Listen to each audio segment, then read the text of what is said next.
한 주간 동안 평안하셨습니까? 9월 14일 수요 예배 시간입니다. 오늘도 이 영상을 통해 경건의 시간을 가지시는 여러분들께 하나님께서 함께 해주시는 은혜가 임하시기를 바랍니다. 기도하심으로 예배 시작하겠습니다.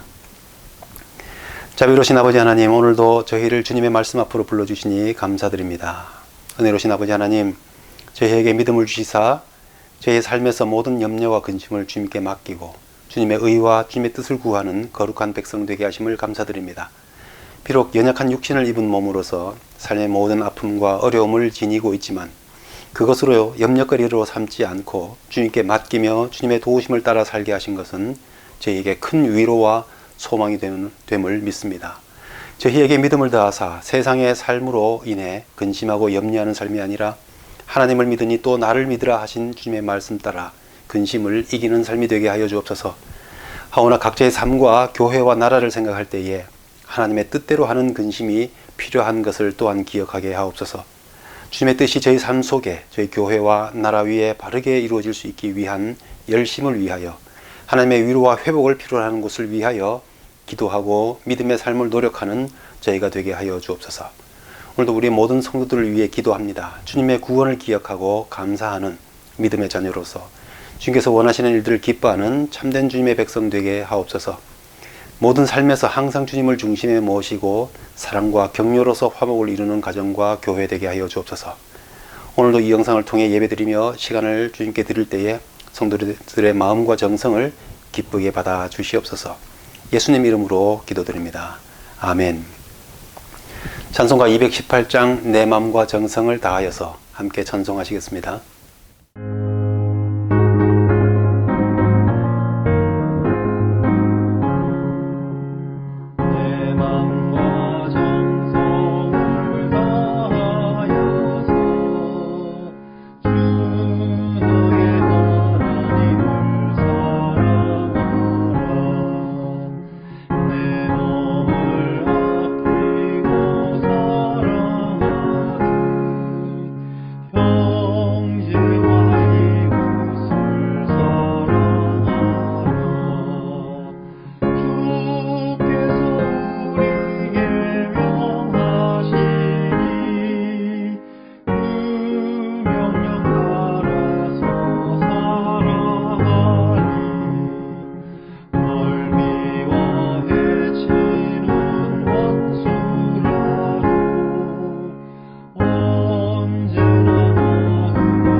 오늘 우리에게 주신 하나님의 말씀은 느헤미야 2장 1절부터 3절의 말씀입니다. 아닥사스다 왕 제20년 니산월에 왕 앞에 포도주가 있기로 내가 그 포도주를 왕에게 드렸는데 이전에는 내가 왕 앞에서 수심이 없었더니 왕이 내게 이르시되 내가 병이 없거늘 어찌하여 얼굴에 수심이 있느냐 이는 필연 내 마음에 근심이 있음이로다 하더라. 그때에 내가 크게 두려워하여 왕께 대답하되 왕은 만세수를 하옵소서. 내 조상들의 묘실이 있는 성읍이 이제까지 황폐하고 성문이 불탔사오니 내가 어찌 얼굴에 수심이 없사오리까 하니 이 세상에 근심된 일이 많고 참 평안을 몰랐구나. 이 세상에 곤고한 일이 많고 참 쉬는 날 없었구나. 이 세상에 죄악된 일이 많고 참 죽을 일 쌓였구나. 찬송가 486장 1, 2, 3절의 첫 소절들입니다. 우리 삶의 모습들이죠. 우리는 무엇을 먹을까, 무엇을 입을까 하는 염려로부터 또 죽음에 이르기까지 불확실한 미래를 안고 사는 인생으로서 많은 근심을 안고 살고 있습니다. 세상의 험한 뉴스들을 보면서 저런 일이 나에게 일어나지 말란 법이 없기에 우리는 조심 또 조심하며 살 수밖에 없습니다. 나에게도 저런 곤고함이 없으란 법이 없기에 우리는 미래를 준비하고 또 준비하며 살고 있는 것이죠. 근심이라는 것은 우리 삶에 항상 따라다니는 그림자 같다 하겠습니다. 우리가 아무 근심 없었던 시절이 있었을까라고 물어볼 때에 대부분의 노래나 시나 수필에서는 이렇게 말하죠. 엄마 아빠의 온전한 보살핌 속에, 그 돌봄 속에 살았던 아무 근심 걱정 없었던 어린 시절, 이렇게 어린 시절뿐이었다고 말하죠. 우리는 근심하지 말라고 또 근심하지 말자고 말은 하지만 인생은 근심과 떨어질 수 없는 것 같습니다. 그렇기 때문에 어떤 든든한 힘을 가진 사람이 아버지든지 아니면 그 사람이 선생님이든지 어떤 부자이든지 누군가가 힘을 가진 사람이 근심하지 말라고 말해준다면 우리는 큰 위로를 얻게 되죠. 예수님께서도 십자가를 지시기 전에 가장 위기감을 느끼고 있었던 그 시점에서 제자들에게 너희는 근심하지 말라라고 말씀해 주셨습니다. 또 너희는 무엇을 입을까 무엇을 먹을까 염려하지 말라고 말씀하셨죠. 우리가 이런 염려는 하나님을 믿지 않는 사람이 하는 염려라고 하시면서 너희 천부께서 이 모든 것이 너희에게 있어야 할 줄을 아신다라고 말씀하셨습니다. 그렇기 때문에 우리가 이런 염려와 근심을 하지 않는 것은 바로 우리의 믿음의 모습인 것이죠. 이런 일에 대해서는 우리는 염려하지 말아야 하겠습니다. 그러나 하나님의 뜻대로 하는 근심이 있습니다. 우리 믿는 사람은 근심이 없어야 된다라고 말하겠지만 그러나 근심이 해야 하는 근심도 있는 것이죠. 고린도후서 7장 10절 말씀에 하나님의 뜻대로 하는 근심은 후회할 것이 없는 구원에 이르게 하는 회개를 이루는 것이요 세상 근심은 사망을 이루는 것이니라 라고 말씀하셨습니다. 고린도 교회의 큰 문제는 분열과 분쟁, 음행과 자기 자랑으로 더럽혀졌다는 것인데 이보다 더 큰 문제는 그 문제의 핵심이라고 할 수 있는 것은 그들이 그 문제로부터 돌이키지 않았다는 것입니다. 회개하지 않는다는 사실이 더 큰 문제인 것이었죠. 사람은 잘못할 수는 있습니다. 그래서 진심 어린 지적과 충고와 꾸지람을 들을 수도 있는 것이죠. 문제는 그 사람이 잘못하고 실수했다는 것이 아니라 자신의 잘못과 실수를 인정하지 않고 돌이키지 않는다는 데 문제가 있는 것입니다. 계속 자신이 한 일을 정당화시키는 논리를 만들어내고 변명하고 또 자기 편을 들어주는 사람들만 찾고 잘하기를 바라는 마음으로 충고해주고 조언해주고 때로는 질책해주는 사람들을 대적하고 공격하는 것은 잘못을 범했다는 사실보다 더 큰 불행을 가져오게 됩니다. 왜냐하면 결국 그 마지막에 결과는 패망일 테니까요.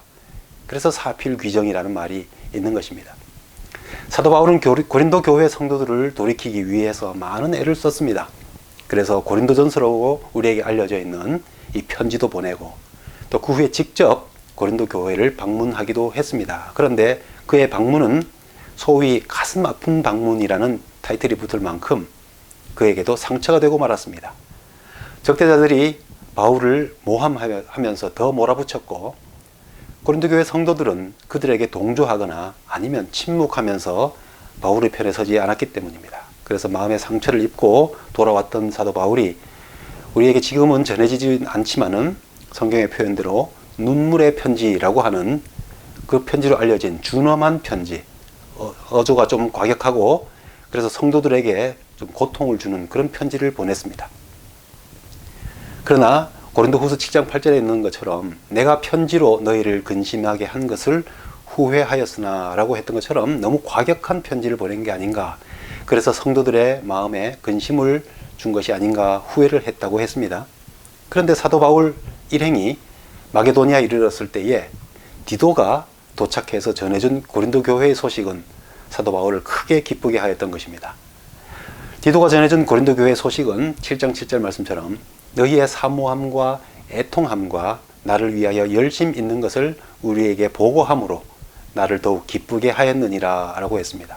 즉 고린도 교인들이 사도 바울을 다시 보고 싶어 하는 열망을 나타냈고, 불신의 관계에서 신뢰의 관계로 회복되었고, 또 그들 가운데 침투했던 거짓 사도들을, 그들을 방치하고 부하 뇌동했던 것에 대해서 크게 회개하고 참회하였다는 것, 그리고 이제 자신들을 위해 헌신하였던 사도 바울을 실망시키지 않겠다 하는 그런 다짐과 회개의 결과물을 가지고 왔던 것입니다. 이 소식을 전해 들었던 사도 바울의 상황은 그 당시에 우리가 마게도니아에 이르렀을 때에도 우리 육체가 편하지 못했고 사방으로 환난을 당하여 밖으로는 다툼이요 안으로는 두려움이었다고 할 만큼 힘든 상황이었는데, 그 소식을 접했을 때에 낙심한 자들을 위로하시는 하나님의 위로가 되었다고 사도 바울은 크게 기뻐하였던 것이죠. 이런 상황에서 사도 바울이 10절 말씀을 했던 것이죠. 하나님 뜻대로 하는 근심은 후회할 것 없는 구원을 이르게 하지만 세상의 근심은 사망에 이르게 한다라고 했던 것입니다. 고린도 교회를 근심하게 하고 또 그 편지를 보내는 사도 바울 마음 그 스스로도 근심하였지만, 하나님의 뜻대로 하는 근심은 후회할 것이 없는 구원에 이르게 하는 회개를 이루었기에 지금은 후회하지 않는다 하는 것입니다. 그렇습니다. 하나님 뜻대로 하는 근심은 후회할 것이 없는 구원을 이루기에 근심할 만하고, 또 그런 근심은 우리에게 필요하다 하는 것입니다. 그러나 세상의 근심은 사망에 이르게 하기에 그런 세상의 근심은 우리 삶에서 이기고 또 버려야 할 근심인 것이죠. 이렇게 성경 말씀을 주의 깊게 묵상해 보면 우리에게는 근심하지 말아야 할 것이 있는가 하면, 또 성경 말씀 그대로 성도로서 주의를 기울이며 근심해야 할 하나님 뜻대로 하는 근심이 있다 하는 것입니다. 그런데 문제는 우리는 근심해야 할 것은 근심하지 않고 근심하지 말아야 할 것은 한시도 마음에서 그 근심이 떠나지 않는다는 것이 문제입니다. 요한복음에서 예수님께서 너희는 마음에 근심하지 말라, 하나님을 믿으니 또 나를 믿으라 하신 것은 제자들의 마음에 유대교적 메시아관을 가지고 예수님을 따라왔다가 예수님께서 십자가를 지신다 하는 그 상황을 보면서 예수님의 구원에 관하여 낙심하고 불안해했기 때문입니다. 즉 3년을 따라다녔는데도 복음을 잘 이해하지 못했기 때문에, 예수님께 대한 믿음이 흔들렸기 때문에 그들은 마음에 근심을 했던 것이죠. 이런 믿음 없는 근심, 하나님을 믿지 못하고 예수 그리스도를 믿지 못하는 데서 오는 근심, 그런 근심은 우리 주님께서 하지 말라고 하시는 겁니다. 근심하지 말고 믿으라고 말씀해주고 계십니다. 비단 구원 문제뿐만 아닙니다. 먹고 입고 마시는 삶의 문제에 관해서도 둘의 풀을 돌보시고 공중의 새를 먹이시는 하나님이 하물며 자녀인 너희를 돌보지 않으시겠느냐 하시면서 하나님을 믿음으로써 근심을 이기라고, 근심을 버리라고 말씀하고 계신 것입니다. 그런데 우리 삶의 많은 근심들이 바로 이런 하지 말아야 할 근심들이 아니냐 하는 것입니다. 하지 말라는 근심은 우리 마음에 얼마나 많은지 모릅니다. 물론 건강 문제, 자녀 문제, 생활의 문제, 또 불확실한 미래에 관해서는 내가 의지적으로 근심하기로 결심해서 생기는 근심이 아니죠. 저절로 마음에서 올라오는 것들입니다. 마음에서 저절로 떠올라오는 생각과 근심을 어떻게 할 수는 없겠죠. 하지만 그 근심이 내 마음과 내 삶을 지배하지 못하도록 하나님께 대한 믿음, 예수 그리스도께 대한 믿음을 더욱 굳게 함으로써 그 근심을 이겨내야 하는 것입니다. 예수님께서 그런 세상적인 근심은 물리치도록 하라고 말씀해 주신 것입니다. 하지 말아야 할 근심을 하는 것, 그만큼 우리가 믿음이 연약한 상태, 또는 우리가 믿는 하나님과의 교제가 부족하다는 것을 보여주는 것이라 하겠습니다. 이런 상태는 좋지 않은 것입니다. 이런 모습으로는 사도들도 하나님의 나라를 위한 그들의 사역을 감당할 수가 없었던 것이죠. 그들은 근심과 두려움 때문에 예수님을 부인하고 배반하였고 흩어졌고 숨었습니다. 그러나 그들이 성령을 받아 담대한 믿음을 갖게 되었을 때에 그들은 근심과 두려움을 이기고 주님의 뜻을 행할 수 있었죠. 또 하나의 문제는 해야 할 근심을 하지 않는 것이죠. 세상의 근심은 사망을 이루는 것이기에 버려야 하는 것이 분명하지만은 구원을 이루는 하나님의 뜻대로 하는 근심은 우리에게 필요합니다. 하나님 뜻대로 행하지 않고 하나님 뜻을 이루지 못하는 상황을 보고도 아무런 근심이 없다는 것은 성도로서 문제가 있는 것이죠. 그런데 우리는 이런 해야 할 근심이 무엇인지조차도 생각하지 않고 있습니다. 사도 바울이 후회하지 않는 근심이라고 한 이유는 그 근심의 결과가 구원을 이루는 회개를 가져왔기 때문이라고 하였습니다. 사도 바울이 고린도 교회의 성도들에게 고린도 후서 7장 11절에서 이렇게 말씀합니다. 보라, 하나님의 뜻대로 하게 된 이 근심이 너희로 얼마나 간절하게 하며 얼마나 변증하게 하며 얼마나 분하게 하며 얼마나 두렵게 하며 얼마나 사모하게 하며 얼마나 열심 있게 하며 얼마나 벌하게 하였는가. 너희가 그 일에 대하여 일체 너희 자신의 깨끗함을 나타내었느니라. 우리는 세상의 근심에 관해서는 근심하지 말아야 함을 배워야 하지만 또한 하나님의 뜻을 위하여는 근심하는 마음을 통한 깨끗함을 나타내는 삶을 배워야 하는 것이죠. 오늘 읽은 본문의 느헤미야의 모습을 통해서 생각해 봅니다. 이전에 감히 왕 앞에서 수심을 보이지 않았습니다. 그런데 지금 왕이 알아볼 정도로 얼굴에 수심이 가득했습니다.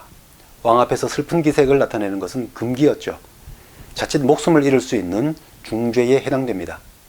그래서 왕이 알아챈 것을 듣고 느헤미야는 크게 두려워했다고 하는 것이죠.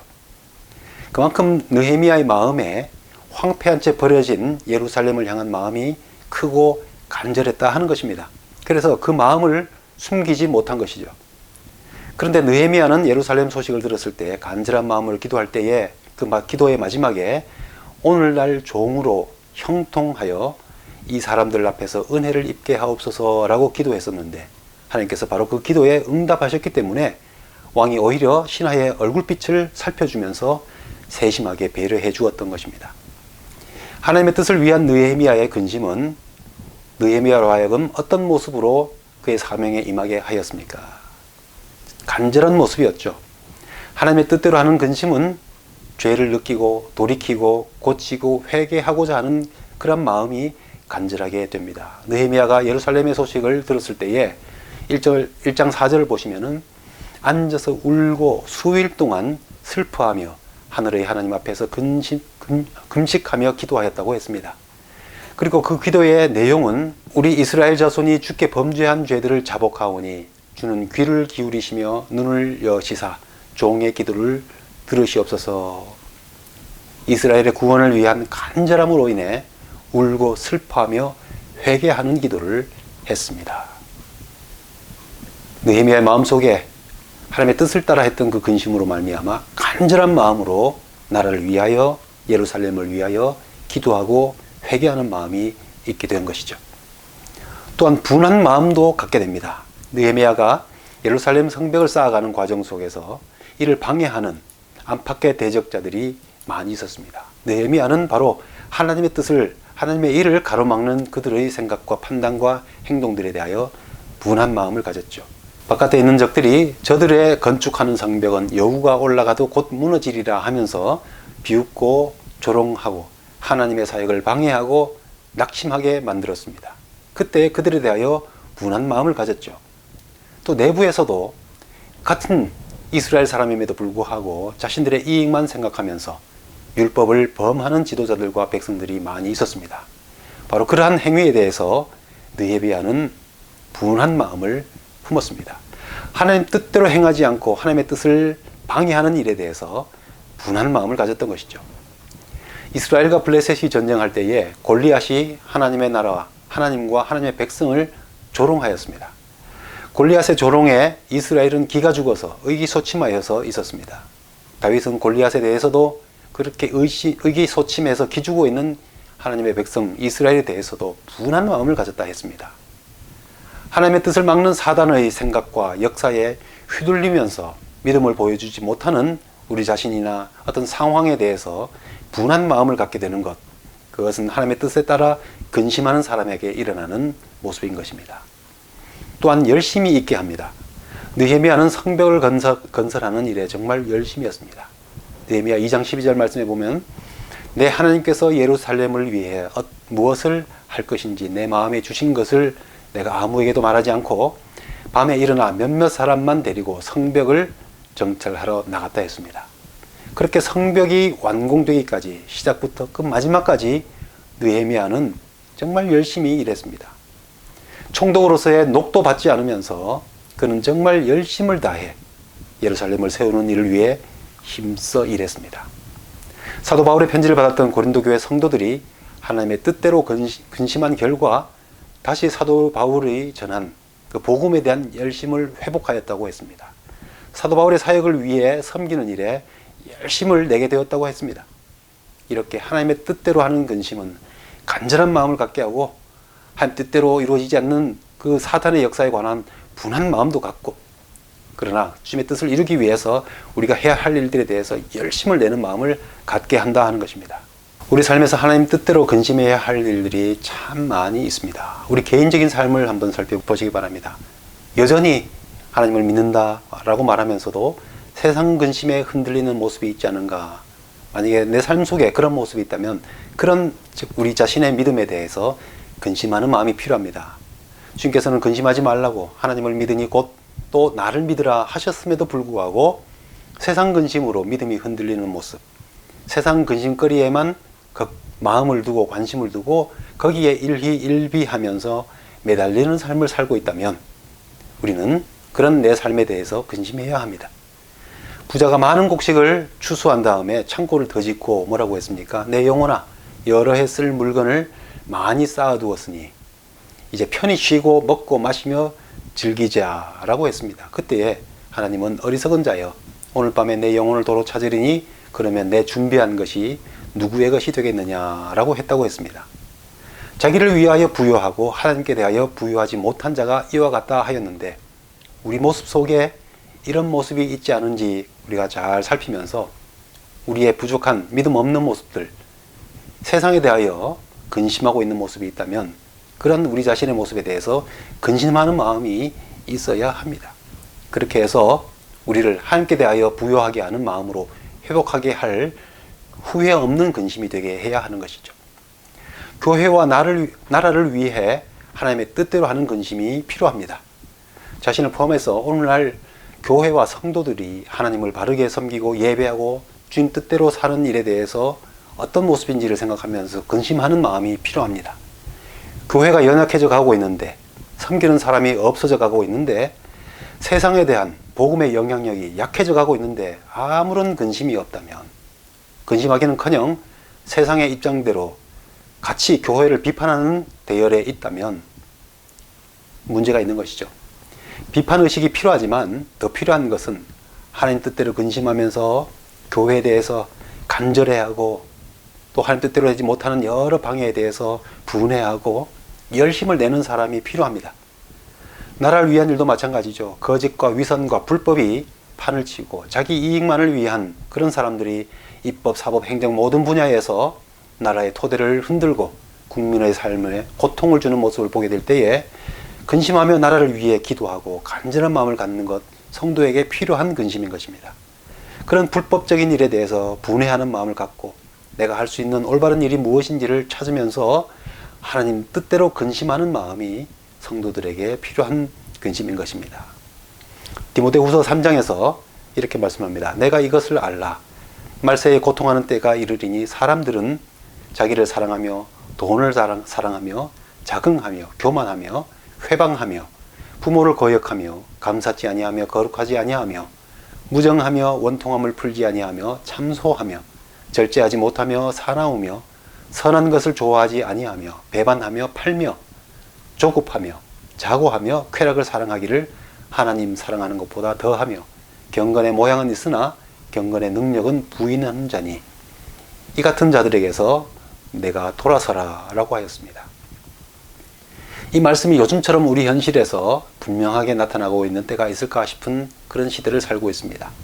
우리는 세상의 근심에 관하여는 주님의 말씀대로 근심하거나 염려하지 말아야 하겠습니다.